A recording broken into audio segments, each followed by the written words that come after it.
Quiero aprender.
buenas tardes, ¿se copia bien?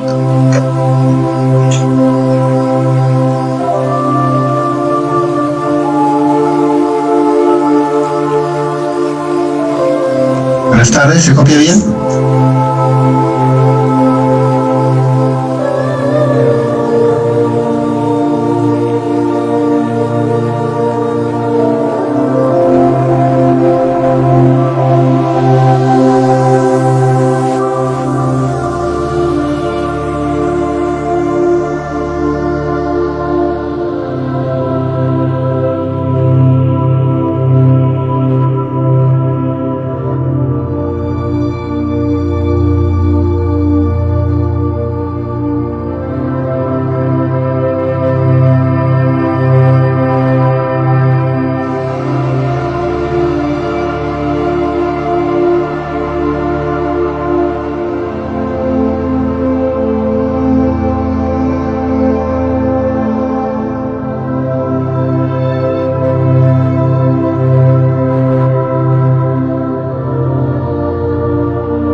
Bien, ¿me indican, por favor?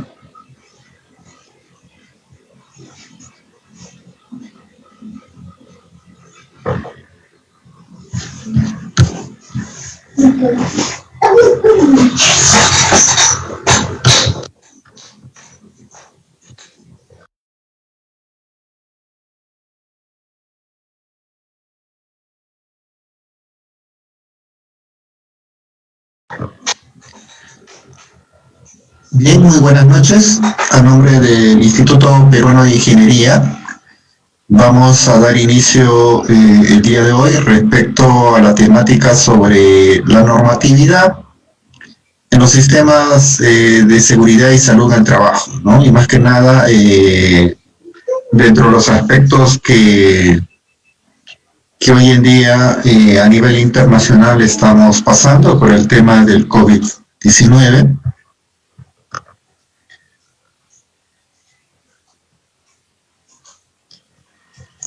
¿Cómo es el contexto al día de hoy a nivel internacional por el tema del COVID-19? Vemos nuestro país está en un color todavía de naranja. Sin duda hay otros países que ahorita vienen incrementando a nivel de Sudamérica, como son Argentina, Colombia. Además está comentar que los países de Europa prácticamente están pasando por una nueva ola, que es lo que, según se pronostica, va a pasar posteriormente nuevamente a los países de Sudamérica, ¿no? Ese es un poco el contexto como estaba en la mañana. Y Perú hasta la cifra de ayer ya reportaba 892.000 contagiados y acercándose prácticamente a los 900.000. Y sin duda vamos a ver cómo se va a desenvolver esta problemática en las próximas semanas y ver sobre todo qué medidas se puedan tratar de implementar para poder contrarrestar esos efectos. Esto nos ha dado, ha marcado dos caras de una misma moneda en el sentido de la seguridad y salud en el trabajo. Por un lado ha marcado el pauteo de una crisis que ha desencadenado sin duda todo un desequilibrio, un nuevo modelo de adaptación tanto laboral, educativo, comercial, turístico. Y por otro lado también ha marcado el aceleramiento precisamente de poder adaptarnos más rápidamente a los aspectos que la tecnología nos ofrece en el marco de una capacitación remota, ¿no? Entonces, muchas personas también han visto, y muchas empresas también han visto el tema de la crisis como una oportunidad, ¿no? Ya en otra sesión habíamos visto, por ejemplo, que el rubro de la informática, la tecnología, los videojuegos, sin duda han sido los rubros que han marcado una pauta importante y que han marcado y siguen marcando una tendencia al alza. Digamos que son los rubros que por ahora se mantienen como estándares bastante altos en lo que es el tema de comercialización. Pero sin duda hay otro aspecto que este tema del confinamiento y el tema de no poder seguir con las actividades normales ha ocasionado una serie de trastornos desde el punto de vista de salud, desde el punto de vista educativo y sin duda sea de alguna u otra forma para todos los actores constituye causantes o variantes de cambio, ¿no? Y todas esas causantes y variantes de cambio conlleva a una adaptación desde la entidad, sea esta pública o privada, para precisamente adecuarse a esos nuevos cambios y ver desde la temática de seguridad, salud en el trabajo, cómo hacer frente a esta nueva variante que no se tenía mapeado preliminarmente, ¿no?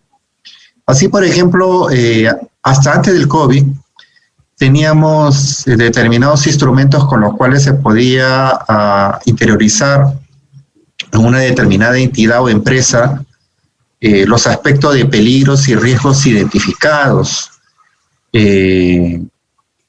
Luego, estos podrían ser físicos, químicos, disergonómicos, psicosociales, pero el tema del COVID sin duda ha marcado el poder hacer una incidencia sobre los peligros y riesgos biológicos, y eso ya ha conllevado y viene conllevando a una serie de adaptaciones respecto a una serie de medidas que tienen que ver con poder, desde el punto de vista normativo y desde el punto de vista metodológico, poder contribuir a una mejor gestión y a llevar de la mejor forma posible toda esta casuística e implementación, lo que por norma es obligatorio, la temática de seguridad y salud en el trabajo, ¿no?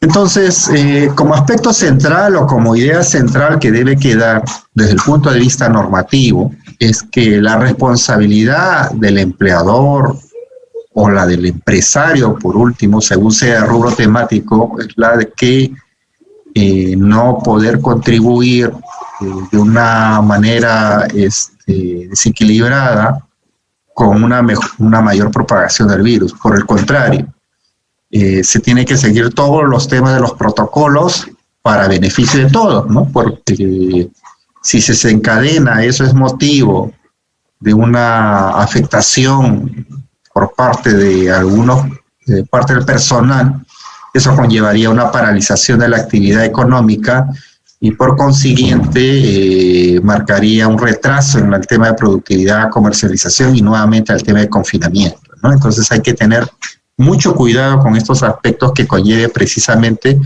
abordar desde el punto de vista, en primer lugar, normativamente, cómo se adecuan con los distintos protocolos y lineamientos establecidos. En la gráfica tenemos en primer lugar que la seguridad y salud en el trabajo se ha dado y se ha manifestado en 3 momentos y que todavía estamos en esa línea de tiempo.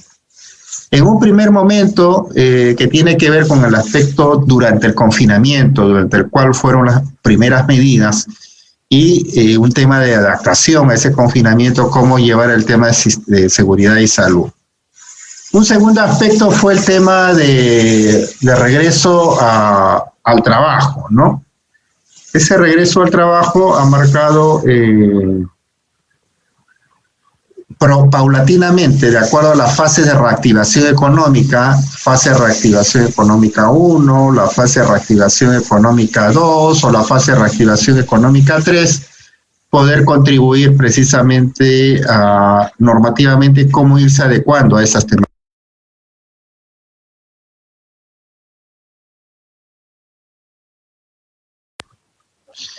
Luego tenemos la tercera fase, que es el tema de recuperación, durante el cual, en cierta medida, muchas empresas todavía se vienen adecuando a esa reactivación progresiva del trabajo. Ahora, desde la lógica de los sistemas de gestión de riesgos, hay prácticamente, en el marco de lo que indica la Organización Internacional del Trabajo, hay un engranaje sobre, por un lado, realizar la implementación de este sistema de seguridad y salud en el trabajo con la política de seguridad que vendría a ser parte de los objetivos misionales de la entidad, cómo organizativamente contribuye a esa mejora continua por velar por la seguridad física de cada uno de los trabajadores, cómo es el tema de la evaluación continua, que forma parte de los estándares en la mejora continua y los estándares de calidad, mejor performance, mejor costo-beneficio en poder desarrollar estas actividades, para finalmente llevarlo a la práctica en este comité de seguridad y salud, propender a una articulación concertada, participativa, tanto desde el nivel del empleador como desde el nivel de cada uno de los trabajadores, ¿no?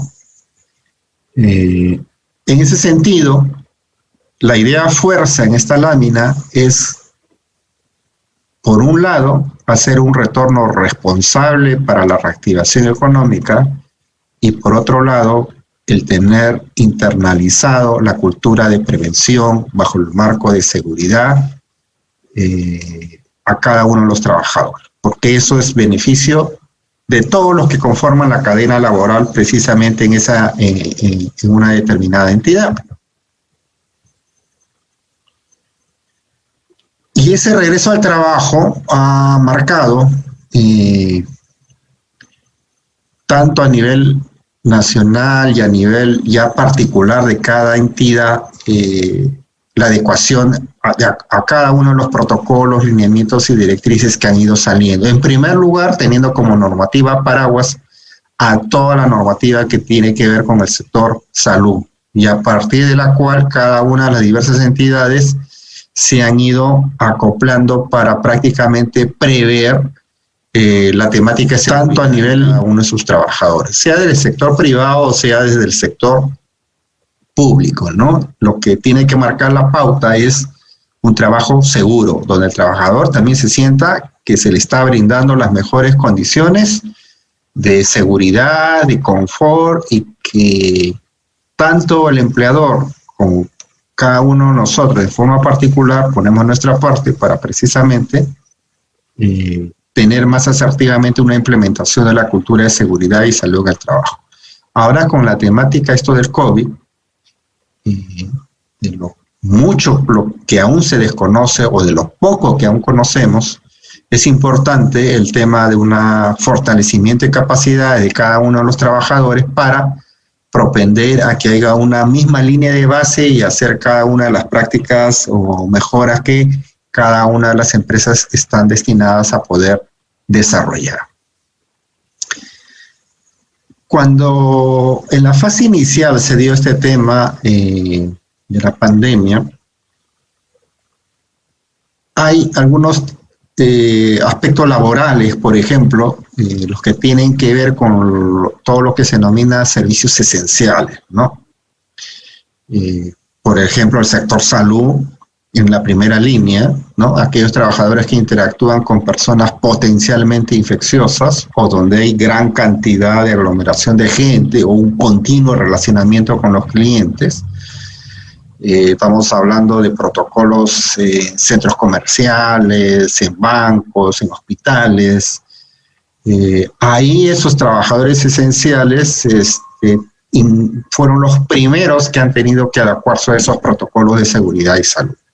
Desde el punto de vista privado, el sector minero fue rubro inicial que en primera instancia siguió haciendo sus actividades, pero al ir colapsando cada una de sus unidades también mineras donde desarrollaban, también tuvieron inmediatamente que establecer protocolos de seguridad, inclusive, lógicamente con la facilidad del caso, todo el tema de estos protocolos a nivel de todas las unidades que movilizaban a cada uno de sus trabajadores, ¿no? Desde el transporte a la misma unidad minera y viceversa, cuando tenían que retornar.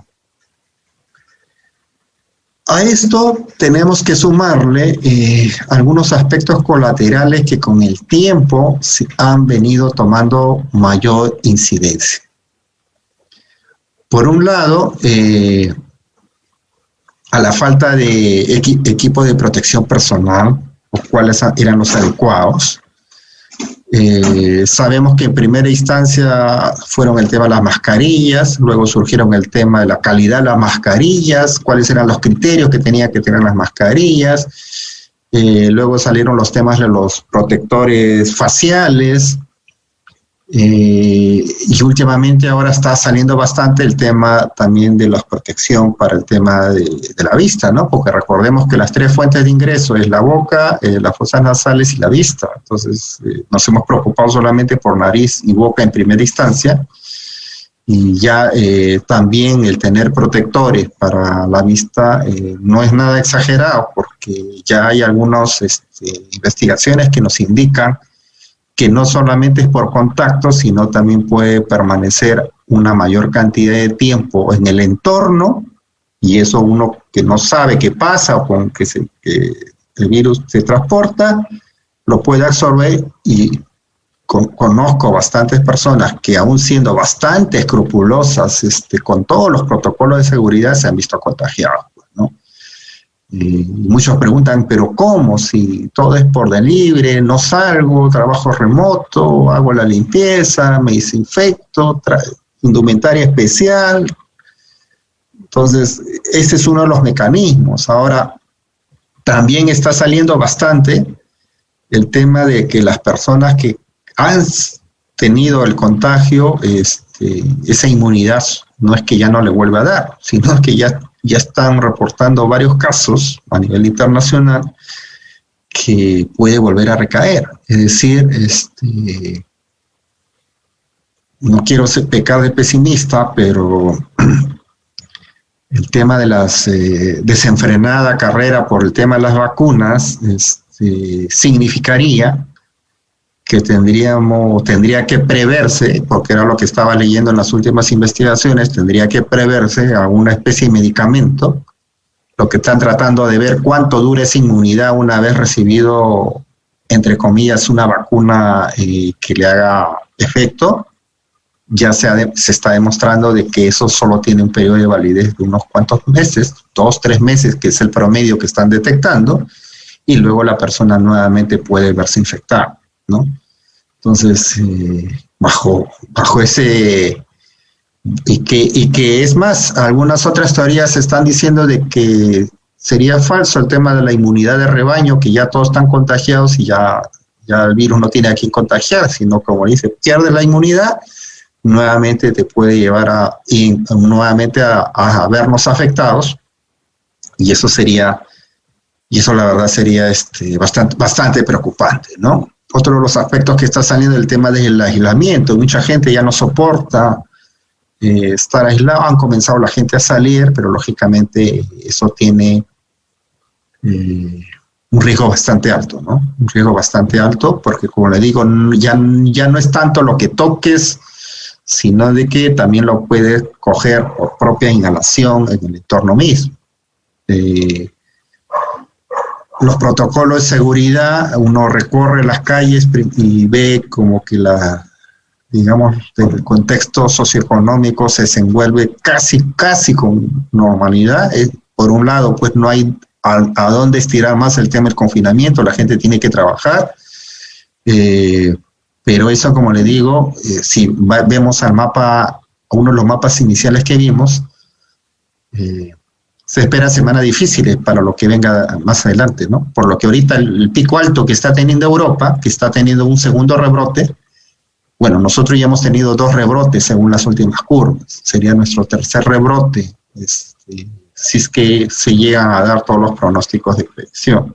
Entonces, para eso también hay que tener especial cuidado.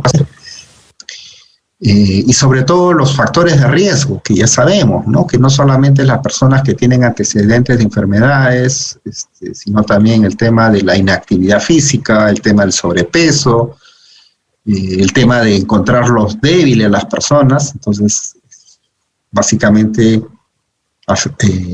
motivo importante el tema del estrés, el bajo estado de ánimo, la baja motivación o las acciones de depresión, son aspectos que también tendrían que irse considerando, ¿no? Entonces, normativamente también para este retorno e implementación de la seguridad de salud se habla de un plan para la prevención y control del COVID en el centro de trabajo. Ese plan de vigilancia, de prevención, de control, ¿quién lo elabora? Lo elabora, pues, está a cargo del Comité de Seguridad y Salud del Trabajo, ¿no? ¿Y bajo qué protocolo? Pues bajo los estándares que ha sacado el Ministerio de Salud. Ya vamos a ver más adelante las normas específicas, pero bajo esos estándares cada entidad elabora su respectivo plan de vigilancia, prevención y control del COVID. Eso tiene mucha interrelación porque miren, si vemos como un tema concéntrico, esa es una pequeña actividad, una tarea. ¿De qué? Una tarea que está enmarcada o encaja perfectamente dentro del plan de seguridad y salud en el trabajo. Porque el tema del COVID encaja directamente en lo que es seguridad e integridad física de la persona. Entonces, como cada año el comité presenta su plan de seguridad y salud, pues obligatoriamente una de las principales actividades para volver a retomar el tema de sus actividades en forma normal es poder presentar y que le aprueben su respectivo plan de vigilancia, prevención y control del COVID-19 en el centro de trabajo. Y el plan, a su vez, que cobertura esta actividad del plan de vigilancia, prevención y control del COVID, el plan a su vez es una partecita de todo lo que se conoce como el sistema de gestión y seguridad en el trabajo, ¿no? Han venido saliendo diversas normas, el Decreto Supremo el 083-2020, PCM, salió en mayo, respecto a las personas en grupo de riesgo, ¿no? A esas personas en grupo de riesgo, como no se podía tener un monitoreo mucho más extenso, más a detalle a nivel país, pues dijeron que firmaran una declaración jurada que estaban en perfectas condiciones y bajo riesgo propio podrían, y bajo responsabilidad voluntaria, poder acercarse al centro laboral. Conozco de algunos casos que no ha sido tan voluntario el tema, pero por temor a perder su trabajo, se han expuesto y algunos han visto afectados. Entonces, yo les sugiero que si están dentro del marco de los grupos de riesgo, la normativa los ampara y pueden seguir desarrollando trabajo remoto. Es mejor esos aspectos que estarse exponiendo, porque no estamos hablando de una enfermedad común, normal, que digamos que pueda afectar y guardando un reposo te rehabilita. Estamos hablando de una afectación que puede ser mortal, ¿no? Que puede ser mortal y que si no llegara a serlo y si superara más del nivel regular de afectación, sabemos que pudiera dejar inclusive secuelas, ¿no? Luego salieron el decreto supremo en marzo, declarando las emergencias sanitarias, los mismos que se ha ampliado, ahora tenemos emergencia hasta noviembre y seguramente que seguirá todo el verano, porque esto, como les digo, no va a pasar. Y ya el tema de lo que les compartía, de que se pierde la inmunidad aún bajo las personas que han sido en forma voluntaria a determinado tipo de vacuna, pues nos daría a entender que cuando llegue la vacuna, tampoco sería el santo remedio que estamos esperando, sino quizás, dependiendo de las investigaciones que se sigan haciendo,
Hubo problemas con el tema del servicio de Internet.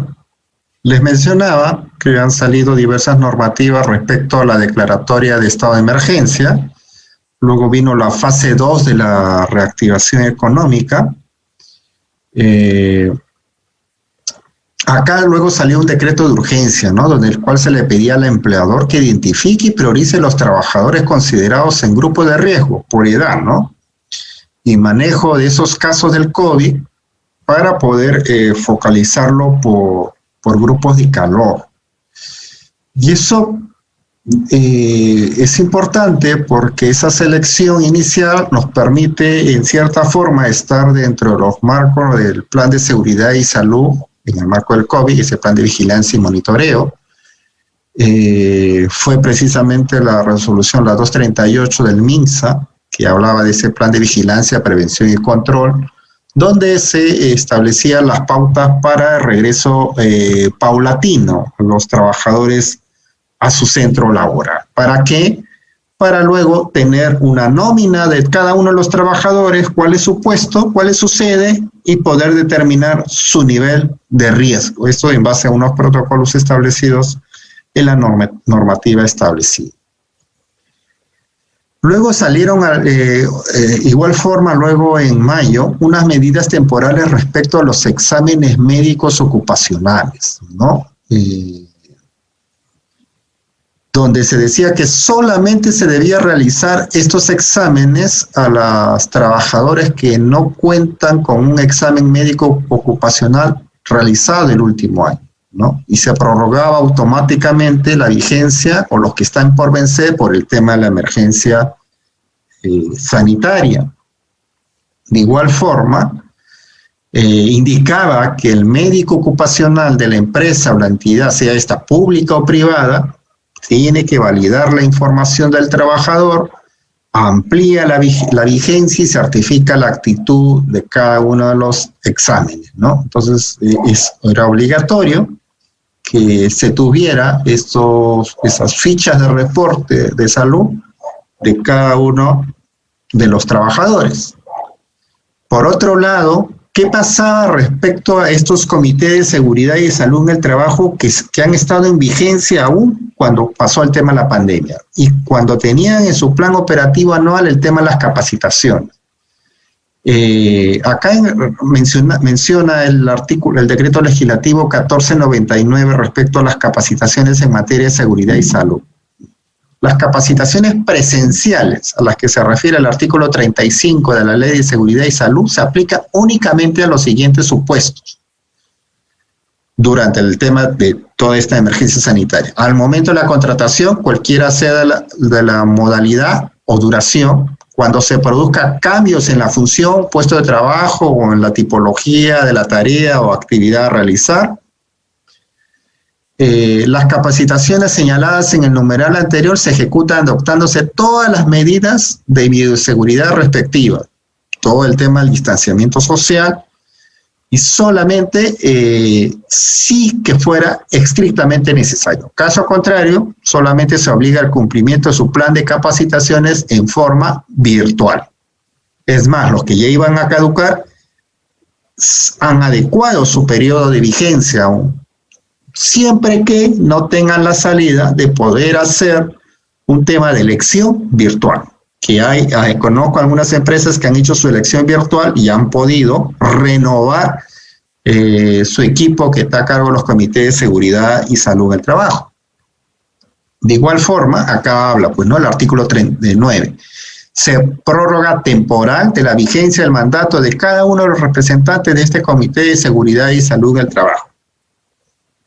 Les vuelvo a reiterar, es posible, también algunas empresas se han adecuado a hacer unas nuevas elecciones, siempre que el mandato ya hubiera concluido en estos meses, ¿no? Luego, nuevamente, en el tema del COVID, el MISA hizo algunas modificatorias sobre el retorno gradual de los trabajadores que estuvieron en cuarentena y ya no presentaron o presentan sintomatología. Pero, como les vuelvo a decir, ya se está tomando algunos casos internacionales el supuesto de que ya me contagié y ya no me puede volver a dar, ya se está cayendo esa hipótesis, ¿no? Entonces hay que prestar especial cuidado y sobre todo ver si es que esa persona que se recuperó no puede luego generar alguna especie de peligro para sus demás colegas. Salieron algunos lineamientos en la 239 del Plan de Vigilancia y Prevención, salieron los lineamientos para limpieza y desinfección de los centros de trabajo, los que antes hacían limpieza 2 veces por semana, los service, ahora lo hacen 3, 4 veces. Lineamientos para la evaluación de la condición de salud de los trabajadores, la forma de lavado y desinfección de manos, medidas preventivas de aplicación colectiva, medidas de protección personal. Acá también había un tema de negociación. El Comité de Seguridad y Salud en el Trabajo representa a los trabajadores y el 50% lo representa la parte directiva. Entonces, acá es un tema de negociación hasta donde el empleador o la empresa se compromete a darle las condiciones de seguridad. Como yo le decía en otra charla a las personas, es un tema de seguridad personal también, ¿no? O sea, yo sé que mucho también tiene que ver mucho con el tema económico, presupuestal de cada uno, ¿no? Yo le decía, en la medida de las posibilidades, no escatimar esfuerzos, porque si la empresa solo te da guantes y solo te da alcohol para que te desinfecte a cada momento, prever alguna indumentaria adicional, lógicamente, como le digo, eso va a depender mucho de la capacidad adquisitiva de cada uno. Es un tema ya de protección personal, ¿no? Adicional. Respecto al plan de vigilancia, prevención y control, se registra en el Sistema Integrado para COVID, en el SIS-COVID. Y el MINSA implementa el SIS-COVID para su registro. Además, habilita mecanismos para el acceso a las entidades para que en cualquier momento puedan fiscalizar o algunas entidades el cumplimiento del plan y que está debidamente registrado. Luego también se habló de las 4 fases de reactivación económica. Este plan se inscribe, como les decía, en el SIS-COVID y ahí también se consideran los lineamientos para la vigilancia de la salud de los trabajadores y su respectivo protocolo. Ojo, acá dice protocolo sectorial. ¿Por qué? Porque el MINSA dio los protocolos generales. Ahora, cada sector o cada entidad lo adecúa de acuerdo a su rubro temático, de acuerdo a la cantidad de trabajadores, y en el marco de esas temáticas es libre de poder incorporar todas las medidas de bioseguridad y defensa de sus trabajadores. Por eso dice protocolo sectorial correspondiente. Cada sector progresivamente ya ha ido sacando sus sectores, sus protocolos correspondientes. Vivienda, agricultura, educación, han ido sacando sus respectivos protocolos. Entonces, de igual forma, las empresas se adecúan en el marco de esos protocolos, ¿no? Este plan, como le digo, es sujeto a posterior supervisión y fiscalización por parte de las autoridades competentes. Por un lado tienes al SUNAFIL y por otro lado tienes al CENSOPA, pero hablamos en este último caso de una fiscalización solamente documental, que haya cumplido todos los protocolos administrativos respecto al cumplimiento de cómo lo has registrado, cómo has celebrado. Solamente es una fiscalización documental. Posteriormente, verificado que esté llenado cada uno de estos aspectos, si por ahí hubiera algún tema, un registro administrativo mal implementado o registrado, se emite la medida correctiva para que se pueda subsanar la infracción y se ingrese de la forma correcta. Luego, también, si bien es cierto, se registra en el SIS-COVID, lo que sí es obligatorio que debe remitirse dentro de las 24 horas siguientes que es registrado en el SIS-COVID, una copia de ese plan a todos los trabajadores y tiene que haber los medios probatorios que se ha redistribuido a todos los trabajadores, ¿no? Por otro lado, el CENSOPAS establece un mecanismo de acceso al plan para que los trabajadores en cualquier momento lo puedan consultar, ¿no? El Censopaz también establece un registro de las incidencias que se haya tenido de acuerdo al historial de la empresa, de acuerdo a los incidentes que pueda haber habido entre empleadores y trabajadores. Se comunica, puede ser la comunicación por medio remoto, a través de correo electrónico, consignando el plan, bajarlo a la página web, pero con conocimiento siempre a cada uno de los trabajadores. Tiene que ver todos los medios probatorios que se ha distribuido para el conocimiento de qué es lo que se está involucrando respecto a ese plan. Esto sin perjuicio de una fiscalización posterior al cargo del Censopaz, ¿no?, quien coordina y remite información al SUNAFIL, a cada una de las dirigencias o gerencias regionales, gobiernos locales y a las autoridades competentes según corresponda. El Censopaz publica cada 15 días la siguiente información: las personas que cuentan con el plan, que han registrado en el SISCOBI, cada una de las incidencias que tenga una determinada entidad y las personas jurídicas que fueron sujetas a una fiscalización posterior y que cuenten con medida correctiva en suspensión o cancelación de su respectivo registro, ¿no? ¿Qué nos marca el Servicio de Seguridad y Salud en el Trabajo? Nos marca de que todo empleador que organiza un servicio de seguridad y salud en el trabajo, la finalidad es incorporar la cultura preventiva. Esa es la finalidad de estos aspectos. Incorporar la cultura preventiva de seguridad y salud a cada uno de los trabajadores. Hay diversas funciones incorporadas en la ley. Por ejemplo, el artículo 36 menciona: se debe identificar y evaluar los riesgos de cada una de las áreas funcionales de la empresa. Se debe vigilar los factores del ambiente de trabajo y cada una de las prácticas que puedan afectar en mayor o menor grado la salud de los trabajadores.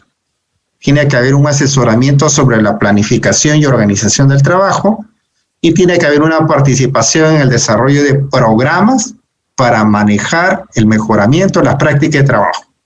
Y para eso se tiene que empoderar a cada uno de los trabajadores. Los trabajadores no tienen que ver que este tema del sistema de seguridad y salud solamente es potestad del comité, porque la cultura preventiva lo hacen todos, no lo hace el comité. El comité solamente es la representación de cada uno de los trabajadores. Entonces, este comité tiene que llevar la voz y voto de cada uno de los trabajadores, tiene que llevar las necesidades que faltan para que los trabajadores hagan ver cuál es la brecha o malestar, cuáles serían las condiciones que desearían ellos trabajar, ¿no? Entonces, otra función habla de asesoramiento en materia de salud. Tiene que haber un chequeo por lo menos una vez al año en la temática de salud. Puede haber en sistema de medicina general, sensoriales, agudeza visual, etcétera, etcétera. Fomento de adaptación a los nuevos trabajadores, colaboración en la difusión de informaciones, hacer pequeñas pastillitas para que no solamente le llegue en forma virtual. Muchas veces nosotros no tenemos la cultura de leer demasiado. Se ha perdido mucho esa práctica. Por consiguiente, se tiene que el comité ver estrategias comunicacionales o capacitaciones trimestrales, donde se convoca un especialista del mismo, puede ser del sector público, si es que no están en capacidad de poder hacer un desembolso. Hay entidades que manejan esta temática en el Ministerio del Trabajo, el mismo SUNAFIL, y hacerle ver para un mayor empoderamiento de cada uno de los trabajadores, ¿no? Hay que hacer ver que este tema de liderazgo lo tiene que hacer en forma asertiva el jefe, el director de la entidad. ¿Y dónde viene su compromiso? Cuando avala el plan de seguridad y salud en el trabajo anual. Porque no es tanto un saludo a la bandera, porque del mismo hecho que la entidad directiva lo avala, tiene que asegurar su implementación, salvo que demuestre causales de fuerza mayor que impidieron su implementación. Entonces, ahí hay un compromiso también, digamos, que tiene que destinar una parte presupuestal para llevar a cabo la implementación del plan. Y cuando hay una auditoría, siempre se tiene que descargar, bien sea, el primero donde van es al comité. Y los que son representantes de los trabajadores tienen que hacer ver, si fuera el caso, que ellos hicieron el diagnóstico, llevaron cada una de las necesidades, la dirección ejecutiva firmó, avaló el plan, pero no llevó a cabo la práctica. Cosa que ahí ya las incidencias ya no va sobre esos representantes de los trabajadores, va sobre la parte directiva. Y tiene que mostrar cuáles fueron las causales por las cuales no se llegó a implementar ese plan, ¿no? Entonces, no es tanto un saludo a la bandera. Hay un determinado perfil quienes pueden integrar el Comité de Seguridad y Salud en el Trabajo. Pero esta es solamente una recomendación, porque si no existiera ninguna de estas profesiones, puede necesariamente ser implementada por los demás profesionales que forman parte de la entidad. Recordemos que generalmente, tanto en entidades públicas o privadas, al menos en el sector público, existe el Plan de Desarrollo de Personas en forma anual. Ese Plan de Desarrollo de Personas implica poder, sobre todo, hacer un tema de formación de capacidades, fortalecimiento de capacidades a su personal de las diversas áreas. Y como esto está por una normativa, tiene prioridad. Es decir, si tuviéramos conformado un comité y además tenemos este plan de desarrollo de personas, antes que dar un tema de capacitación a Juan Pérez, etcétera, etcétera, pues tienen prioridad los que por norma se tienen que adecuar. Y este tema de seguridad y salud está normado. Entonces es una prioridad siempre que el comité no tenga ningún conocimiento de este tema o desee un reforzamiento en esta temática. ¿Quién es el supervisor de seguridad y salud en el trabajo?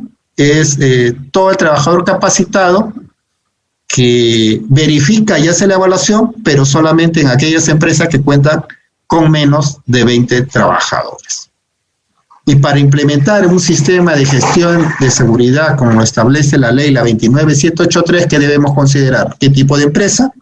El nivel de exposición y la cantidad de trabajo que va a estar en función al número de trabajadores que hay. Esta es la estructura mínima de un plan anual de seguridad y salud en el trabajo. Cosas más, cosas menos, es lo que puede llevar implementarse.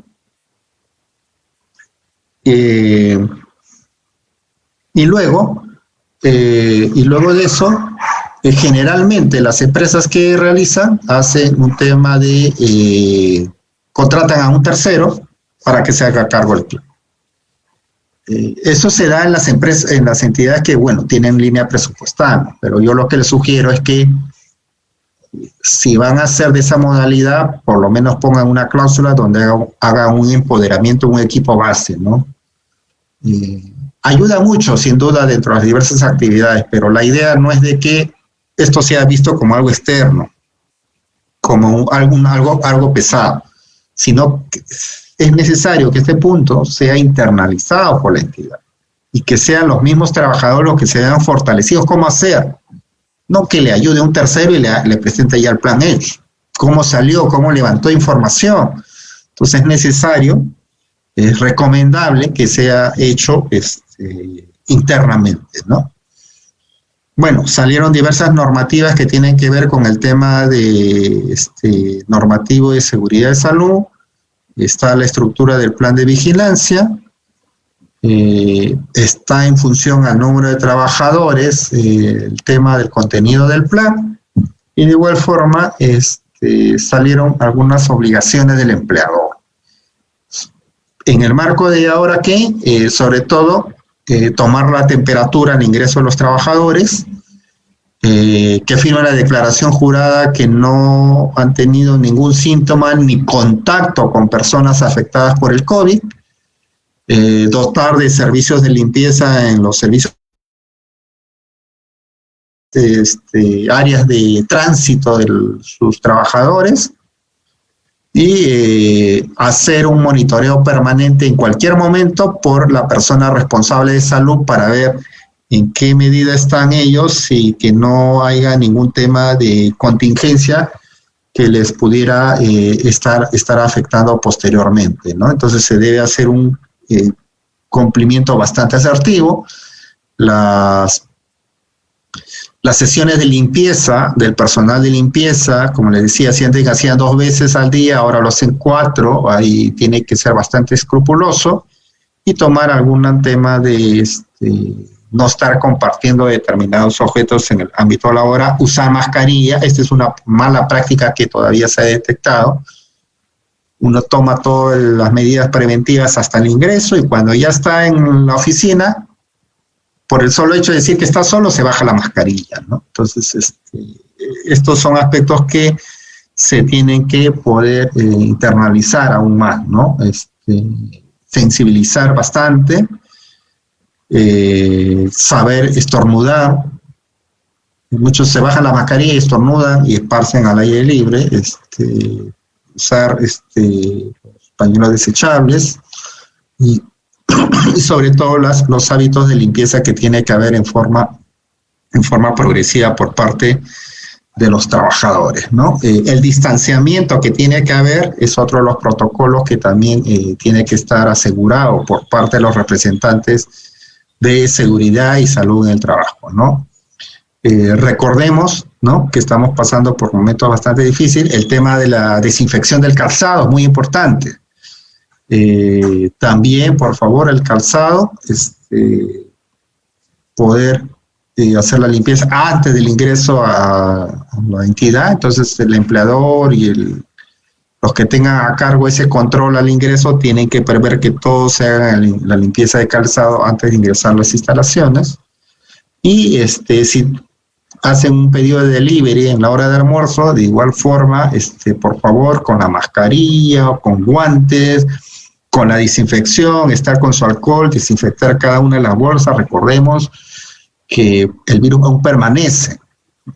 Puedes tenerlas todos los contactos y cuando estás abriendo la bolsita de tu almuerzo, ahí probablemente te estás contagiando y a partir de eso ya uno comienza a comer algo y puede haber alguna forma de ingreso a nuestro organismo. Entonces, tomar esas medidas de control.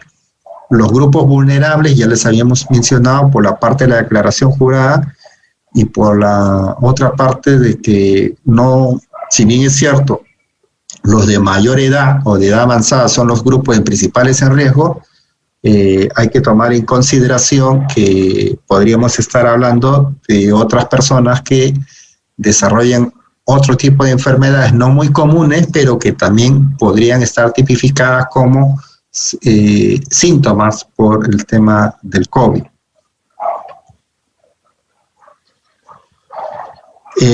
Toda la indumentaria que sirva como equipo de protección personal, sea por parte del empleador o sea por parte de ustedes mismos, es una medida totalmente asertiva que tienen que llegar a incorporar. Las mascarillas, las N95, los protectores faciales, pero que incorporan el molde para los que usan anteojos, son ahorita, y los guantes son 3 de los aspectos que cubriría más integralmente el tema, entre comillas, de una seguridad más asertiva, si que queremos llamarlo, cuando uno desarrolla cada una de estas actividades, ¿no? Bueno, el tema de hacer incidencia a la limpieza y el personal de salud que tiene que estar de acuerdo a norma, de acuerdo al número de trabajadores que exista en la entidad, ¿no? Puede ser un especialista, acá tenemos de acuerdo al detalle, de acuerdo al protocolo. En el caso de empresas hasta 20, el empleador puede solicitar la consultoría de un personal especialista en salud ocupacional o prevención de riesgos. En profesional de enfermería, cuando estamos hablando de 2 asteriscos, estamos hablando de licenciado en enfermería, ¿no? Cuando tiene centro de trabajo tipo 2, tipo 3, tipo 4 en adelante.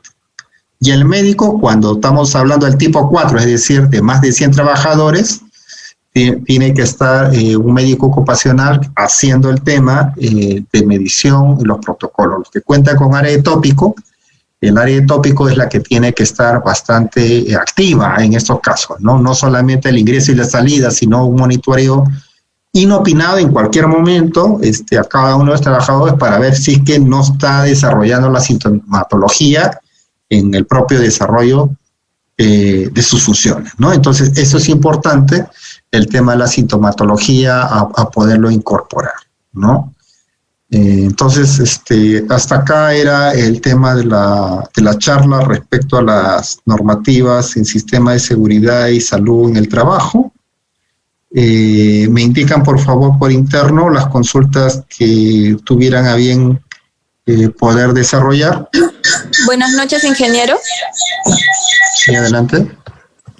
¿Cómo está, ingeniero? Soy Melissa Nostroza, representante del Instituto Peruano de Ingeniería. Para todos los presentes, en este caso, ¿tienen alguna consulta que le quisieran hacer directamente al docente?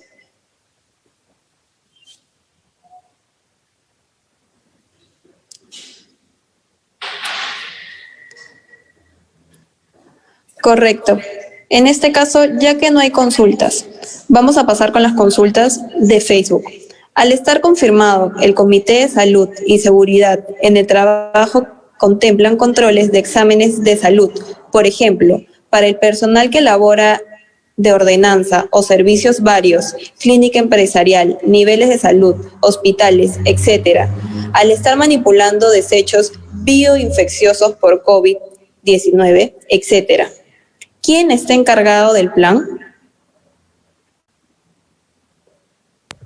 Entiendo que están hablando del plan de vigilancia, control y monitoreo, ¿no? Entonces, quien está a cargo de la presentación del plan de vigilancia, control y monitoreo es la misma entidad que maneja puede ser una clínica, puede ser un determinado tipo de hospital. Entonces, cada una de estas áreas unidades se encargan de tener su respectivo plan de vigilancia y registrarlo en el SIS-COVID del MINSA.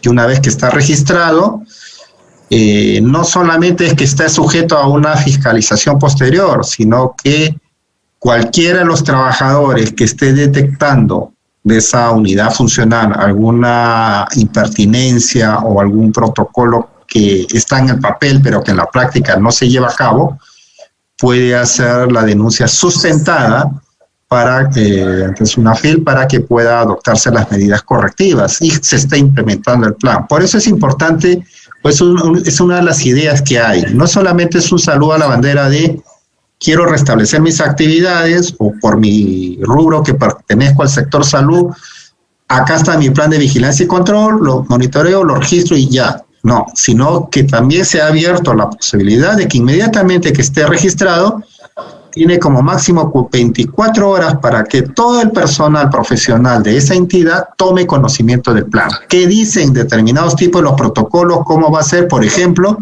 la manipulación de estos residuos peligrosos? ¿Cómo va a ser su eliminación? ¿Cuáles son los protocolos, los procedimientos?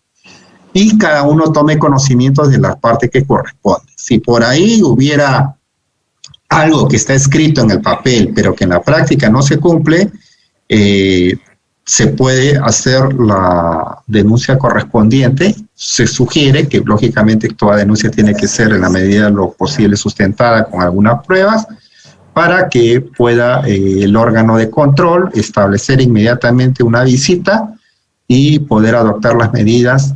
Si fuera el caso, registrar el incidente y, si no, hacer una corroboración de que aparentemente todo está ok y no habría ningún tipo de infracción. Pero la idea del plan de vigilancia no es solo elaborarlo en el papel, sino también hay los medios para que los trabajadores puedan hacer el monitoreo y el cumplimiento del mismo. Correcto. En este caso, la siguiente pregunta sería, ¿qué hacer si se detecta una persona con fiebre alta? Bueno, es importante el tema del área tópico o médico que forma parte de esta entidad.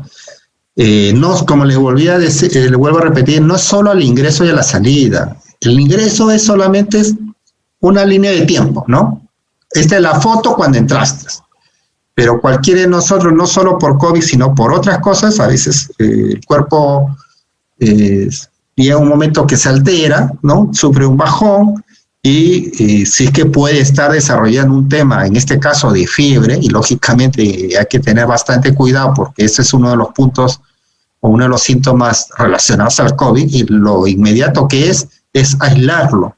Si es posible, llevarlo a un centro de salud o a su domicilio, pero como ya es un grupo potencial de riesgo por la sintomatología que está desarrollando, hacerle la prueba inmediatamente para descartar. ¿Por qué? Porque no es solo regresar a su casa, sino tenemos que asegurarnos que no esté desarrollando los síntomas del COVID, porque si no, todas las personas con las que haya tenido contacto también tienen que ser aisladas y pasar la prueba.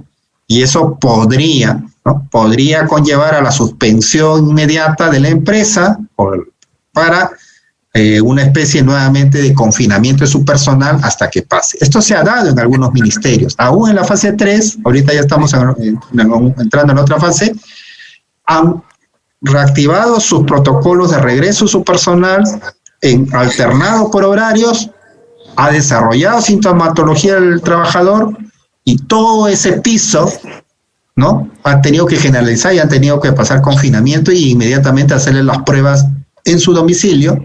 Muchos han dado positivo, otros no, pero ya eso involucra una paralización de toda esa área funcional, una desinfección de esos ambientes para que posteriormente haya un monitoreo progresivo. Y ahora con los que les estoy indicando que aparentemente ya los que fueron afectados por el virus, se está recopilando historial que pueden volver a ser contagiados, pues mucho mayor celo en el tema de ese monitoreo, ¿no? Correcto. En este caso nos escriben: buenas noches. Una pregunta para empresas menores a 20 trabajadores. ¿Es necesario un médico ocupacional o un enfermero? No, claro, para personas a menos de 20 no es necesario un médico, ¿no? Sino ya es posible un enfermero, básicamente, que tenga todos los conocimientos y destreza del caso, se le dé el material, los implementos respectivos y pueda estar desarrollando esas funciones, ¿no?, de monitoreo, porque estamos hablando de una menor cantidad de trabajadores. Siempre que igual puede cualquiera de esos, digamos que hayan 18 trabajadores por el desarrollo de la sintomatología, los procedimientos son los mismos: aislarlo y comprobar que ese profesional no esté desarrollando sintomatología de COVID. Correcto. Otra pregunta. Buenas noches. ¿A partir de cuántos trabajadores se debe contar con un tópico? Ya, lo tenemos en este cuadrito de acá, si no me equivoco.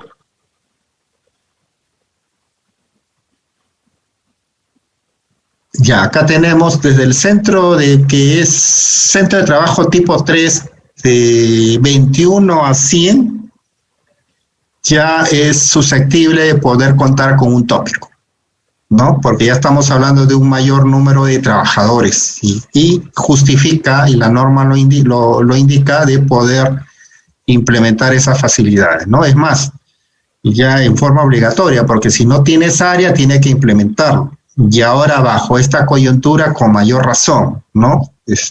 Poder tener mapeado dentro de su organigrama el área de tópicos que generalmente pertenece al área de recursos humanos, ¿no? Correcto, ingeniero. En este caso, otra de las preguntas es: ¿los simulacros que se programaban en el año, cómo quedan? ¿El Comité de Seguridad también se encarga de las capacitaciones de las brigadas?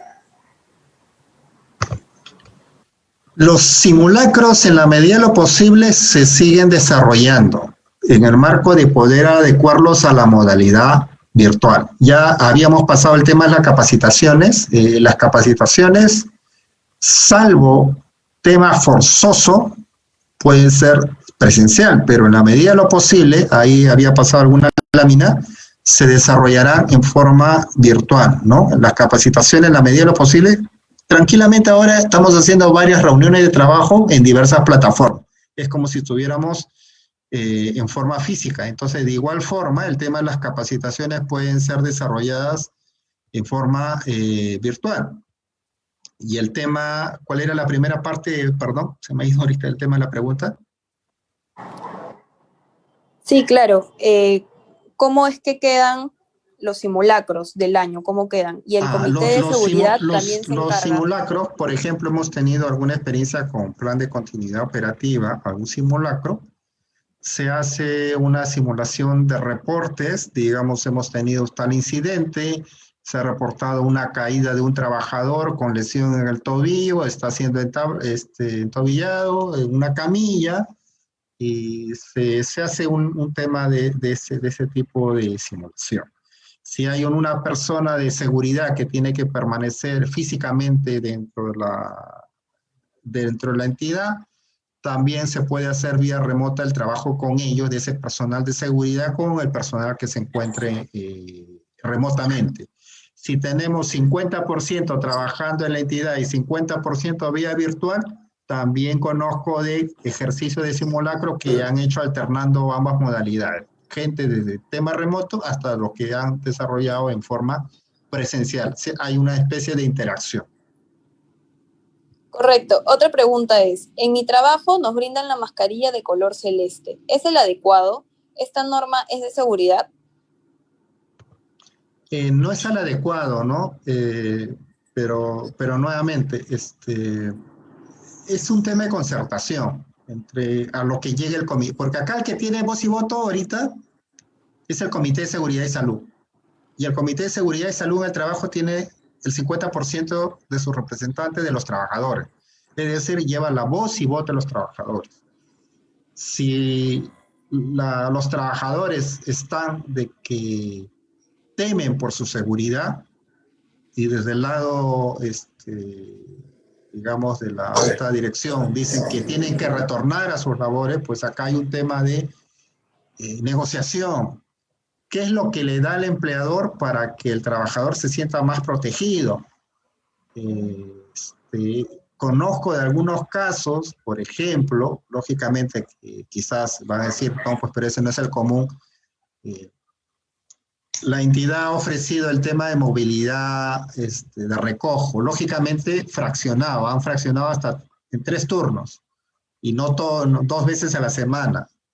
¿Por qué? Porque hay un potencial peligro de que, ¿quién dice que no te contagies en medio de transporte público?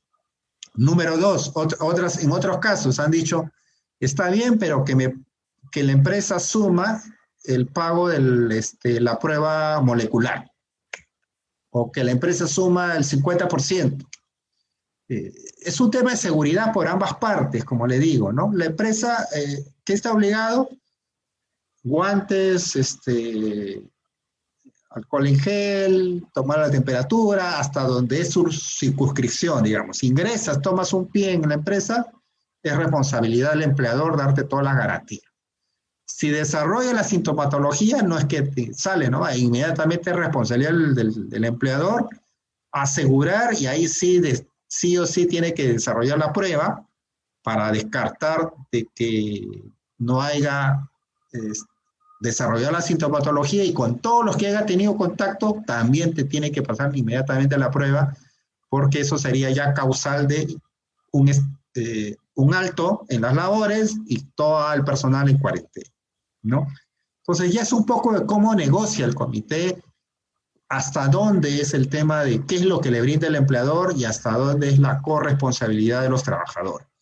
Yo en forma muy aparte les estoy inculcando que en la medida de las posibilidades, yo sé que en general las empresas no te van a dar, digamos, 100% para uno sentirse seguro, ya es un tema de poder adquirir cada uno las medidas de protección que considere pertinente, adicionales a lo que te da el trabajador, ¿no? Porque estamos hablando acá de la vida, ¿no? No estamos hablando de un resfrío, de algo que se te va a pasar con unas pastillas. Correcto. En este caso, ingeniero, por Facebook nos comenta Elvis Reina. Buenas noches. Para el reinicio de actividades, ¿es necesario realizar la prueba para descartar el COVID-19 o solo con la declaración jurada basta?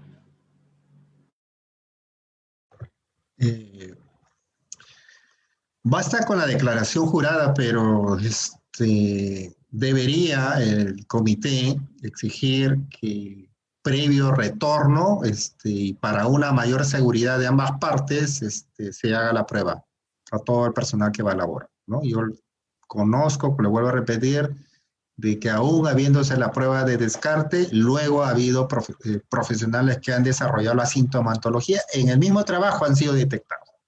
Y nuevamente todo ese personal pasa a cuarentena. Correcto, docente. Bueno, para continuar con las preguntas y ya ir cerrando la exposición, vamos con una más. Ante la coyuntura que sucede con el CSST, que finaliza sus funciones durante estos meses, en el caso de una empresa en concreto, luego de seguir el proceso para elegir el nuevo CSST, usando los medios tecnológicos, la empresa decidió suspender el proceso de elección de los representantes de los trabajadores. ¿Esto es correcto?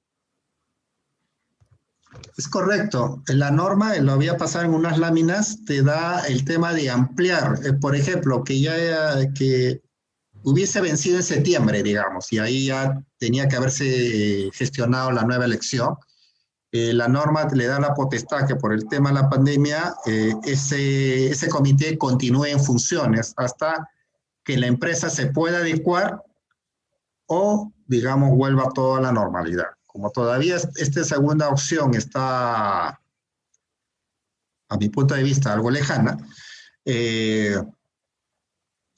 hay empresas que han desarrollado la modalidad virtual. Se abre la votación de 9 de la mañana a 5 de la tarde. Acá está el link. Han puesto la foto de sus trabajadores y en un pequeño formulario, claro, la foto de los postulantes y en un formulario de Google, elegir. Y a las 5 de la tarde se cierra y ya el aplicativo te lo arroja automáticamente y eso es válido de poder ejecutar. Lógicamente, con la anuencia del órgano de control interno, que es la que vela por el tema desde el punto de vista del sector público, pero el sector privado también es asequible poder incorporarlo a esta modalidad de elección virtual. Cualquiera de ambos casos es factible. O lo amplías, y la norma te faculta, o desarrollas el tema de adaptación en un formulario virtual y desarrollas la transición al nuevo comité. Correcto. Para continuar, normalmente toda empresa tiene un botiquín, pero no cuentan con un personal profesional de la salud para su manejo. ¿Cómo se hace en estos casos? No, es que si es de menos de 20 trabajadores, puede tener de hecho, en cualquier situación tiene que tener un botiquín. Si tiene menos de 20, va a tener un supervisor de salud que hace la determinación de cada uno de los factores de riesgo y puede tener un enfermero. Pero si es de más, sí tiene que tener personal que lógicamente desarrolle esa función. Puede ser desde el área de enfermería, desde el área de licenciados en enfermería, sector salud, y si ya estamos hablando de empresas grandes, pues ya necesariamente tiene que tener médicos, ¿no? Pero el área de tópico no es que solamente tiene su botiquín y cualquiera hace su botiquín, sino tiene que tener su personal encargado y dependiendo del número de trabajadores para que haga uso efectivo del mismo, ¿no? Y un mejor control, sobre todo desde la parte de vista de salud. Y estarían cometiendo una infracción si estamos hablando de una empresa que no cuenta con este comité, porque ya a partir de ahí me daría la impresión que no cuenta con comité.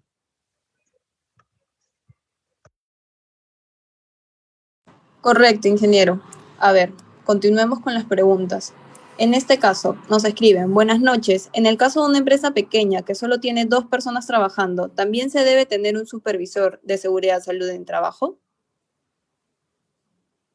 Bueno, acá prácticamente ya es dos trabajadores, pues prácticamente hace su declaración jurada porque no amerita ya, prácticamente es una empresa unipersonal que está desarrollando, ¿no? Y hablamos de un supervisor que cuando tiene áreas funcionales, por más mínimo que sea, pero que hay diversas áreas con área de logística, área de transporte, área de comunicación, etcétera, etcétera, ¿no? Acá solamente es una declaración jurada por el número de personas, porque prácticamente es un ambiente nomás.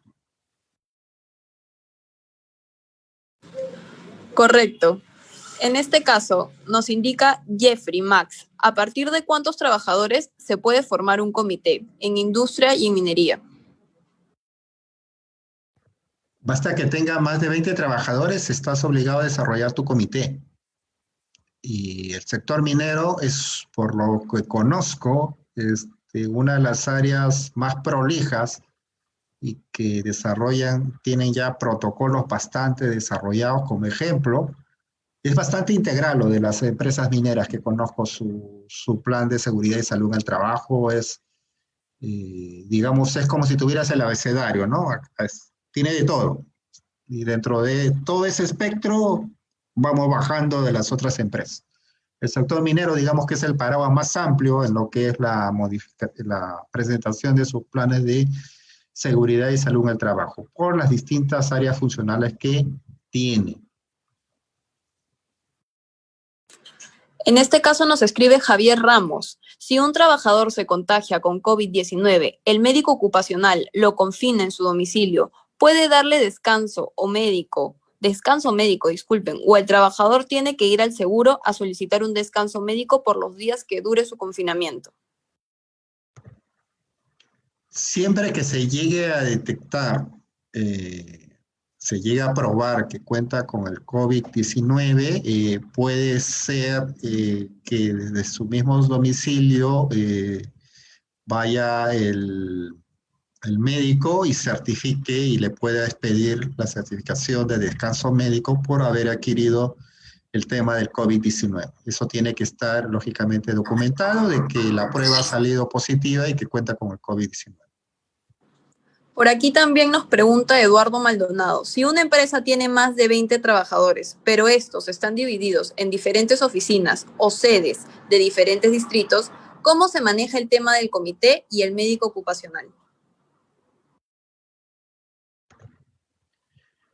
A ver, es un solo comité. Siempre que estemos hablando de sedes que no escapan al límite, digamos, hablando de Lima, de Lima metropolitana, ¿no? Porque si, por ejemplo, estamos hablando, una sede está en Jesús María, la otra sede está en Chancay, la otra sede está en Cañete, ahí sí tendría que ser tratado cada área en forma independiente. Si estamos hablando que una sede está en Jesús María, la otra está Pueblo Libre, y la tercera está en Magdalena, estamos hablando ahí de áreas muy, muy cercanas, ¿no? Pero si ya estamos hablando del límite interprovincial, y ya cada uno de ellos son manejados en forma independiente. A ver, por aquí nos escribe Mercedes Rivas y dice, ¿cuál sería la mascarilla correcta para usar?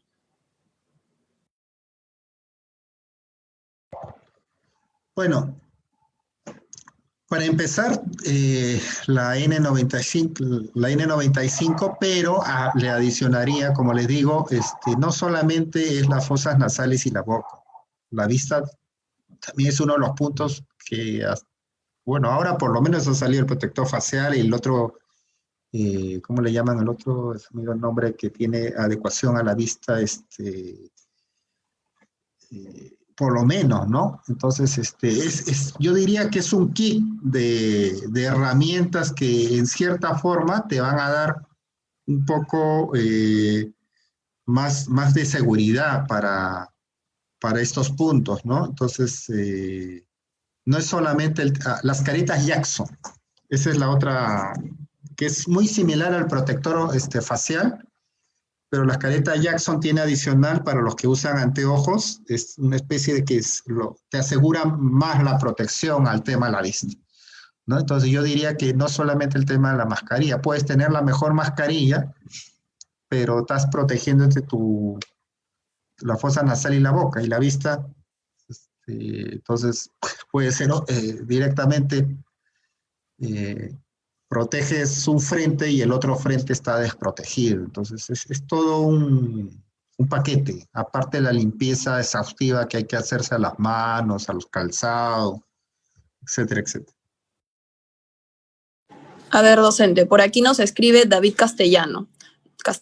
Nos dice, ¿el costo de la prueba de COVID es responsabilidad del empleado o del empleador? ¿Existe alguna normativa sobre este tema de costos? Vuelvo a indicar, ya es un tema de negociación que haga entre el comité y a través del comité de salud y la parte del empleador, ¿no?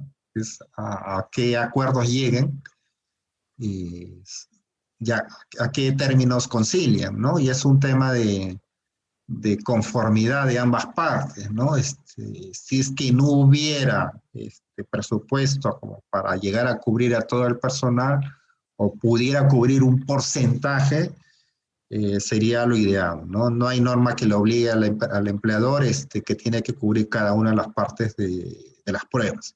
Sí es obligación del empleador al personal que dentro de su empresa, dentro de su área, una vez que ha pisado un pie en su jurisdicción, desarrolla la sintomatología, sí tiene que cubrir los gastos que ocasiona el tema de la detección de la prueba, ¿no? Muy bien. Aquí Francisco Arévalo también nos escribe, ya para terminar, ¿quién es el encargado de hacer el plan anual? Plan anual es una de las responsabilidades del Comité de Seguridad y Salud en el Trabajo en funciones. Es uno de los, son los responsables. Ahora, que operativamente quién lo hace es distinto, pero el Comité de Seguridad y Salud en el Trabajo es el responsable, porque ya es uno de los aspectos que va más allá de lo que esté en su plan anual. Tiene que desarrollar el plan y tiene que desarrollar su reglamento. Hay empresas, como les vuelvo a indicar, que para no cargar, entre comillas, ¿no? Porque lo ven como una carga adicional a determinada área, ¿quién se va a hacer cargo de eso? Contratan un tercero. Le dan una orden de servicio, házmelo en un mes, y le presenta el plan. Y dice ya adecuó el plan. Pero el aspecto es que hay que ganar el empoderamiento de los trabajadores. No hay que ver lo que es un tema externo. El tema de cultura de prevención es un tema de seguridad preventiva para todos. Entonces, en la medida que se detecten las brechas, las mejoras, es mejor. Y en la medida que desarrollemos potencialidades en los mismos trabajadores, hacer suyo el plan en buena hora, ¿no? Entonces, la responsabilidad recae en el Comité de Seguridad y Salud, porque sería una falta grave, una incidencia, si el órgano auditor va y no cuente con este plan. Correcto, ingeniero. Muchísimas gracias por su tiempo y muchísimas gracias por la clase que nos ha podido brindar el día de hoy. Muchas gracias a las personas presentes, tanto de Lima como de provincia, y las personas también internacionales. Recuerden que pueden adquirir su certificado comunicándose con nosotros vía WhatsApp. ¿Algo más que quiera agregar, señor docente? Les agradezco a cada uno de ustedes, ya nos estaremos viendo en otro tema, solamente combinarlos a seguir cuidándonos. No quiero ser pesimista, pero creo que vienen semanas difíciles aún, ¿no? Y esto no tiene para mucho tiempo, bajo mi perspectiva. Así que a seguir cuidándonos, por favor. Un fuerte abrazo virtual a cada uno de ustedes y nuevamente agradeciendo al Instituto Peruano de Ingeniería por esta oportunidad. Muchas gracias. Buenas noches.